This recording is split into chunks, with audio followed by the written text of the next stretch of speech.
आं होनदों नमस्कार आं रायालै बेबायदिनो रायै रायै आं लामाफ्राव जमजाबायनाय जालायलांबाय लामायाव जमना मोनैनो दा ससियेल मिडियायाव जमो आंखौ सेंग्राफ्रा ओंखायनो होनबाय आं रायालै होननानै आरो सोरबा सोरबा बुङो बे फैलायाथ' मालायनि फिसाफोरखौ थिगसाय रायो र' गावनि फिसायाबा माबायदि होनो दा मोनसे जाथिया गेरेमसा जानो गोनांब्ला बिनि राव थुनलाइ हारिमु गेलेनाय सोलोंथाइ राजखान्थि समाजखान्थि रांखान्थि मोनफ्रोमबो बिथिङावनो जौगाखां जानांगोन नाथाय जोंनि बर'फोरनि बे मोनफ्रोमबो बिथिङा दासिमबो जौगाखांथार जानो हायाखै दिनै जों थानाय हारसाफोरखौ जोङो जौगाखां हारि होननानै बुङो बेंगलिफोरखौ मोनसे जौगाखां हारि होननानै बुङो मानोना बिसोरनि राव थुनलाइ हारिमु मोनफ्रोमबो बिथिङानो जाबाय जौगाखां दा ओंखायनो बर' हारिखौ जौगाखां खालामनांगौनि थाखाय मास्टार रेस्ट हारि हिसाबै गायसनबावनांगौनि थाखाय दिनैबो दुलाराय बर' फरायसा आफादा बेफोर बिथिङाव खामानि मावबाय थादों दिनै बड'फा मिशन सास्टेनेबल चेन्ज बिनि गेजेरजों बैफोर बिथिङाव जौगाखां होनांगौनि थाखाय खामानि मावबाय थादों दिनै हारिमुनि बिथिङाव खामानि मावदों सोलोंथाइनि बिथिङाव खामानि मावदों गेलेनायनि बिथिङाव खामानि मावदों आरो मोनसे खोथाया जाबाय आरो बिनि बिदिन्थिया जाबाय एसे सिगां जों दानि नैबे मोसानायखौ नायनानै रायलायदों मोनसे समावहाय जोंनि बर'फोरनि बे हारिमुवाबो गोमालांबायमोन मोनसे समाव जों नुदोंमोन जोंनो बेफोरबायदि जाबोनांदोंमोन जेला बैसागो बोथोर फैयोमोन जोंनाव खाम सिफुं जथा सेरजा रावबो दामग्रा गैलामोन ओंखायनो जों मा खालामोन बिराद गिदिर गिदिर साउन्ड बक्स लानानै जोङो बैसागो मोसायोमोन डिस्क' मेथाइ दामनानै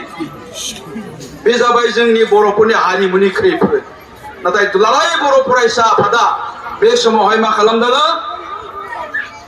मोनफ्रोमबो आनसलिकफ्राव गामि गामि थांनानै खाम सिफुं जेथा सेरजा दामनांगौनि थाखाय सोलोंनांगौनि थाखाय मावबादा लादों वर्कशप खालामदों आरो दिनै फैयै फैनानै मा जाबाय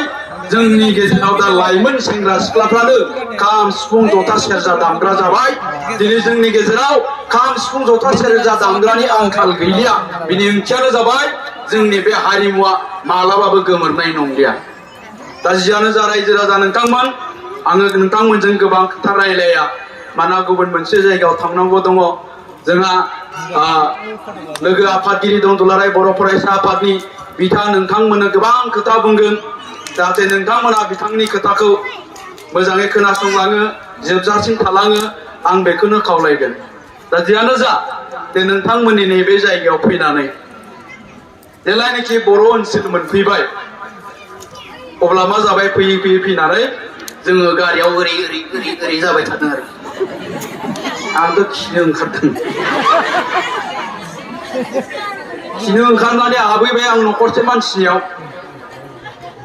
ओइ नानि मा खिग्रा दं नामा नोंसानाव ए दङ आदा होननानै आंखौ नुनानै मिनिबाय बैथिंजाय बारिथिंजाय होनबाय आरोखि थांबा आं बारिथिंजाय फायखाना नागिरलाना बायह्रायाव फायखानाबो गैया ओंखायनो एसे लांदाङावनो खिना फैदों आङो फैफिननाय समाव आदा जाबाय आं नोंखौ सिनायदों आंसो दे होनबाय आदा फैला नङा होनबा औ आं आदा फैलायानो होनबाय आं दे आदा जाबाय दे आदा माने फट' लानो नामा होनबाय मबाइलबोथ' गैया होनबालाय मा खालामबा होननानै ब्र फैफिनदों आङो ओमफ्राय रथ' आदा जाहैबाय रथ' माने ओइ नानि आंखौ गोसोखांबाय थाबा आं बै बारिखैजाय मोनसे बुस्थु गारबोदों बेखौ मोनामबानो आंखौ गोसोखांबाय थानो हागोन दे होननानै ब्र फैफिनदों दा जाहैबाय खोथाया नोंथांमोननि बे ओनसोला आंनि बुजिनायाव आंनि मिथिनायाव आरो नोंथांमोननि दैदेनगिरिफोरजों रायलायनायाव मोनथिनानै मोनदों माने गोबां बिथिङावनो जौगाबावनांगौ दङ नाथाय जेला फाननो हायामोन अब्ला बे गथ'फ्रा मा खालामोन दै गुदुंखौनो गिलासबा गाहाम लोंनानै उन्दुनानै थायोमोन मोनायाव रानदोंबा अखानायैबो रानबाय बोथिनै बोथिथाम ओंखाम रानजादोंमोन नाथाय दिनैनि दिनाव बे ओनसोला बे जायगाया जोंनि बाक्सानि गेजेरावनो बयनिख्रुइबो गोरों गोरा थानाय जायगा होननानै मिथिजायो सिनायथि जायो दिनै बे जायगाया कमप्लिटलि चेन्ज जाबाय माया चेन्ज खालामखो सोलोंथाइया इडुकेसना बै समनि गथ'फ्रा बोथिनै बोथिथाम ओंखाम रानजादोंबाबो स्कुल फरायनायखौ गाराखैमोन स्कुलाव थांनायखौ नागाराखैमोन बिमा बिफायाबो गावनि गथ' गथायखौ स्कुलाव थांनायखौ रावबो बादा होआखैमोन मानोना बै गथ'फ्रा साननो बायध' जादोंमोन साननो बायध' जादोंमोन बिसोरो जे आङो माबा मोनसे जानांसिगोन आरो माबा मोनसे जानांगौब्ला आं फरायनांगोन आरो फरायनानैसो आं माबा मोनसे जानो हागोन बेबायदि सिन्ताखौ बिसोरो साननो बायध' जादोंमोन मानोना बिसोरो बुजिनानै मोनदोंमोन सार doctor engineer IAS IPS officer जागोन आरो बिसोरो जानो हायो दानिया माबोरै जागोन जों बेखौसो सिन्ता खालामनांगोन जों सानफेरदोंना सानफेराखै बेवहाय थानाय फरायसाफ्रा सानफेरदोंना सानफेराखै जे आङो डक्टर जानो हायो आं इन्जिनियार जानो हायो आं मास्टार जानो हायो आं प्रफेसर जानो हायो आं मेट्रिकआव 90% लाखिनो हायो बे खोथाखौ सानफेरदोंना सानफेराखै बिमा बिफाया सानफेरदोंना सानफेराखै जे आंनि फिसायाबो डक्टर जानो हायो आंनि फिसायाबो रिटायारि जानो हायो आंनि फिसायाबो लेखा गोरों जानो हायो बेखौ सानफेरदोंना सानफेराखै बिनि सायाव सोनारगोन जों सानदोंना सानाखै दा बेखायनो आं बुंगोन सानाखैब्ला जोङो दिनैनिफ्रायनो सिन्ता खालामनो हायो मानोना जोंनि बे लाइमोनफोरनियाव जोंनि बे फरायसाफोरनियाव जोंनि फिसाफोरनियाव ओरैबायदि टेलेन्ट दं ओरैबायदि पावार दं बिसोर जा जानो गोसो बेखौनो जानो हायो बिसोर जा मावनो गोसो बेखौनो मावनो हायो बिसोर जा खालामनो गोसो बिसोर बेखौनो खालामनो हायो दा ओंखायनो जोङो बिसोरखौ खालामनांगोन आरो लाइमोनफ्रा फरायसाफ्रा जानो गोसो थानांगोन दा गोसो दंना गैया बिनि सायाव सोनारगोन दा आं बेखायनो बुंबाय फरायसा नोंथांमोनखौ लाइमोन नोंथांमोनखौ मैया नोङो मा सिन्ता खालामदोंमोन बेफोरो गासिखौबो बावजोबनानै जों दिनैनिफ्राय गोदानै सिन्ता खालामनो हायो हमनानै ला नोङो मैयानि एग्जामाव 20% मोनदोंमोन नों बेखौ बावगारजोब मानो 20% मोनदोंमोन नोङो जों सिन्ता खालामबा नुगोन जेलानाखि जोङो फान्थाव बिफां गायगोन बे फान्थाव बिफां गायनायनि उनावहाय जों जुदि बे बिफांनिफ्राय आपेल फिथाइ नेबाय थाबा मोनगोन नामा फान्थाव बिफां गायबाय नोङो माला थायगोनलै आपेलालाय आपेल थायगोनबा फान्थाव बिफांनिफ्राय मालाबाबो आपेल थायनाय नङा बे फान्थाव बिफांनिफ्राय फान्थावानो फिथाइ थायगोन नों जे 20% मोनदों थांनाय एग्जामाव मानो मोनदों सिन्ता खालामनानै नाय मानोना नोङो गोसो होनानै फरायाखै नोङो लेखाखौनो गोसो होनानै फरायाखै गतिके नोङो मानो 80% मोननो नोङो 20%खौनो मोनगोन दा बेखायनो आं बुंनो मैया नों मा सिन्ता खालामदोंमोन मैया नों मा मावदों बेखौ गासिखौबो बावगारजोबनानै जों दिनैनिफ्रायनो गोदान सिन्ता खालामनो हायो आंबो सासे डक्टर जानि आंबो सासे इन्जिनियार जानि आंबो सासे एडभकेट जानि आंबो सासे प्रफेसर जानि होननानै जों सिन्ता खालामनो हायो मानोना मानसिनो सेन्स जानो थाखाय 3 सेकेन्डल' टाइम नांगौ 3 सेकेन्डनि गेजेरावनो जों सेन्स जानो हायो आंहा सासे लोगो दंमोन आंनि गामिनि उन्दै समनि लोगो उन्दै समाव जोङो एखे लोगो फरायनाय थारमाने बियो एखेबारे रोंथारामोन क्लास 6 सिम बियो बयनिबो उनाव थायोमोन बिनि रल नाम्बारा जिरायनायाबो बयनिबो उनाव जिरायोमोन इंराजियाव गावनि नामखौ मोजाङै लिरनो रोङामोन बियो नाथाय जेब्ला क्लास 6 नि एनुवेल एग्जाम जाबाय रिजाल्ट होबाय अब्ला जोङो नुबाय बियो बयनिख्रुइ बांसिन नाम्बार मोनदों रल नाम्बार 1 जादों आरो बे बोसोराव बियो मा खालामदों बोसोरसे मा खालामदों बियो फरायनायखौ दोनथ'नानै लावखार थाहैदोंमोन मानो लावखार थाहैदोंमोन बियो गाननाय जोमनाय गैयामोन स्कुलाव फैनो थाखाय ओंखायनो बोसोरसे गारनानै बियो लावखार थाहैदोंमोन आरो फैफिननानै गाननाय जोमनाय बायनानै बियो स्कुलाव फैफिनदोंमोन बियो क्लास 6 नि एनुवेल एग्जामाव बियो बयनिख्रुइ बांसिन नाम्बार मोनदोंमोन रल नाम्बार 1 जादों बियो आं रल नाम्बार 2 जादों नङाबा आं रल नाम्बार 1 जाबाय थायोमोन अब्ला आं सोंबाय बेखौ गोमोबाय माबोरै जाखो हरसेनि गेजेराव माबोरै सोलायखो आं सोंबाय बेखौ माबोरै जाखो नोंलाय नखल लानासो लिरदों नामाब्रा होनना नङालै मा नखल लालाबायो आङो थांखि लाबाय होनना बुङो मा थांखि आङो पुलिस अफिसार जानायनि सिमां नुदों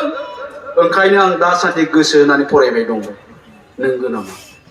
आरो फैयै फैयै दिनै बियो सासे पुलिस अफिसार जाबाय क'क्राझाराव थायो दा बेखायनो बुंदों मानसिनि सेन्स जानो 3 सेकेन्डल' नांगौ दा बेवहाय थानाय साफ्रोमबो फरायसाफ्रा बेखायनो बुंदों आङो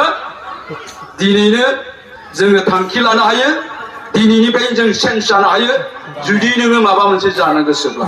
आरो माबा मोनसे जानो गोनांब्ला नोंनाव सिमां थानांगोन थांखि थानांगोन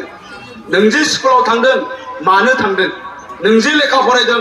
मानो फरायदों नोङो मिथिनो नांगोन नाथाय जोंनि गोबां फरायसाफ्रा जोंनि गोबां लाइमोनफ्रा दा आं जुदि बेवहाय सोङोब्ला नोङो मा जानो सानदों गोनो गोथो जायो आरो सिखारफिननानै बिमाखौ बुंहैयो गथ'आ आइलै मा जादों मावनो दं मावनो मा बुंब्ला मा नांगौ मावनो नांगौ फैसा नांगौलै थाव गैया होनबाबो गारियाव दाना बाइक सालायनो थाव गैया आरो दिहुनना हरलायबाय आरो बेनो थांलायबाय थांना आरो गिदिंलाबायनानै बहा गिदिंलाबायनानै आरो हरनि 12थायाव फैबावबाय बिमा बिफाया खुनुदिन सोंफिना बेलाय बहा डक्टर जानो बेलाय बहा इन्जिनियार जानो बेनो 18 बोसोर जायैयावनो हाबा जागोन बेनो जौ फाग्ला जागोन बेनो गान्जा सोबग्रा जादों बेनो देन्दाय जाग्रा जादों आरो बेबायदि जायोबा जोंनि न'खरनि फिउचारा मा जागोन मानोना जोंहाथ' दा गथ'फ्रा सासेल'सो दङ सोरबा 10 जन फिसा गोनां दं ना भाइबाय गोदोनिया थागोन बे आयंमोननिया आबैमोननिया दानि दिनावथ' सानैल'सो सोरनाबा जुदि गेदेरानो फिसा हौवाबाथाय गैला सासेल' मेक्सिमाम सानैल' फिसा हिन्जाव सासे फिसा हौवा सासे दा फिसा हौवा सासेबा बिमा बिफा फिसा हौवा फिसाजोखौथ' बिलाइ हरगोन गुबुनाव सासेल' फिसा बे सासेल' फिसायानो जुदि मोजां जायाब्ला नोंनि न'खरा मा जागोन नोंनि न'खरनि जारिमिना मा जागोन बे बुहुमनिफ्राय गोमालांगोन ना लाङा बे फिसा सासेयानो लेखा फरायनानै माबा मोनसे जाथारनांगोन आरो जुदि माबा मोनसे जानो हायाब्ला गाज्रि जाबाय होनबाथाय दिनैनि दिनाव गाज्रि जानाया माखौ होनो बे गथ'आ ड्राग्स एडिक्टेड जाबाय बे गथ'आ हरनि 12थायाव बाइक साखावलाबायग्रा जाबाय मालाबा सौग्रावनानै दुब्ला थैसिगोन गोदोनि दिनाव गाज्रि जाबाय होनबा स्कुल गारदोंमोन लावखार थादोंमोन दाहोना थादोंमोन दानि दिनाव गाज्रि जाबाय होनबा बेनो ड्राग्स एडिक्टेड जाबाय जौ फाग्ला जाबाय बाइक साखावलाबायग्रा जाबाय बै भैरबकुन्द्रफ्राव गोदान बोसोरनि बेरायहैलाबायनानै लोंथिंलाबायनानै बाइक साखावलाबायनानै बहाबा सौग्रावनानै दुब्ला थैबाय मा जागोन फिसाला गैला बिमा बिफा बोराय बुरैल'सै बिसोरबोथ' थैगोन दुब्ला थैबाय फेमिलिया बोरै नोंनिया दिनै गोबां न'खरा बे थासारियाव फैदों दा बेखायनो सांग्रां जा गारजेन नोंथांमोननि साफ्रोमबो फिसायानो जा जानो गोसो बेखौनो जानो हायो बिसोरखौ जों जे खालामनो गोसो बेखौनो खालामनो हायो नाथाय सानफेरदोंना सानफेराखै जोंनि बिमा बिफाया आंनि फिसायाबो मेट्रिकआव 95% लाखिनो हायो आंनि गथ'आबो डक्टर जानो हायो आंनि गथ'आबो इन्जिनियार जानो हायो होनना सानफेरदोंना सानफेराखै जोंनि बिमा बिफाया आरो सानाखैब्ला मानो जानो आरो सानदोंब्ला सोर होबथानो हानो रावबो होबथानो हाया थाखा फैसाजों धोन सम्पतिजों गथ'खौ मोजां खालामनो हाया आं जे दहाय बुंदोंमोन जोंनि जायगानि मानसिफ्रा 80%आनो ओंखाम रानोमोन दिनै 1%बो ओंखाम रानग्रा गैलिया थारमाने 80% ओंखाम रानजाग्रानि फिसाफोर गोरिब गुन्द्रानि फिसाफ्रानो दिनै मास्टार जादों प्रफेसार जादों गतिके नोंथांमोननि गथ'आबो जागोन बिनि थाखाय थाखा फैसा धन सम्पतिजों जाया नैबेजोंसो जायो साननायजोंसो जायो नों मा सानदों बेजोंसो जायो थाखा फैसाजों जुदि डक्टर इन्जिनियार जानो हानायब्ला गोबां जासिगौमोन आंहा गोबां लोगो दं कौटि थाखा गोनां 3 ताला 4 ताला बिल्डिं गोनां गारि मटरनि आंखाल गैया बिसोरबो मा खालामदों गावनि फिसाफोरखौ बेंगालराव फरायनो थिनहरदों दिल्लीयाव फरायनो थिनहरदों कलकातायाव फरायनो थिनहरदों मालाबा जों टेबोलाव रायलायोबा बुङो बिफाफ्रा मा बुङो फिसालाया 2 लाख फैसा बिहरदोंलै 2 लाख मानलाय माबा जुथा बायनो जुथा मा जुथा बायनो 2 लाख नांगौ जोंथ' साननायनि बायजोआव बियो जुथा बायनो 2 लाख नांगौ दे थाखा दं मालाय नोंस्रा हरगोन थिगानो दङ जुथा बायनो 2 लाख हरबाय 5 बोसोरनि उनाव दिल्लीनिफ्राय न'आव फैफिनबा माबायदि जानानै फैयो ओरै जानानै फैयो दाखंखंगोरना गेद्दा जानानै फैयो मानो ड्राग्स एडिक्टेड जानानै फैदों ड्राग्स एडिक्टेड सोङोब्ला सोरबा फिसालाया मा पास जानानै फैखो MSc पास जानानै फैबाय सार्टिफिकेटखौथ' रावबो नुवा ड्राग्स एडिक्टेड जानानै गेद्दा जानानै फैयो आमाव जानानै फैयो बोसोरसे उनाव न'आव दुब्ला थैफैयो गोबाङानो आं गासिखौबो होनाखै थ' थाखा फैसाजों जानायमोनब्ला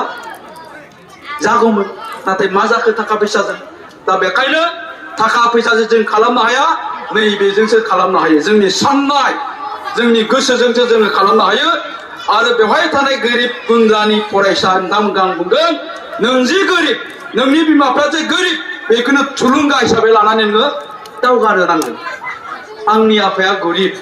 खामला मावनानै जाग्रा हाजिरा मावनानै जाग्रा आबाद मावनानै जाग्रा गतिके आङो मोजाङै गोसो होनानै फरायनोसै आफामोननो थानो थाखाय आं गंसे मोजां न' लुनोसै आंनियावबो गंसे गारि थागोन आंनि संसारखौ आं मोजाङै दैदेनलांगोन बे खोथाखौ जों सिन्था खालामनो हायो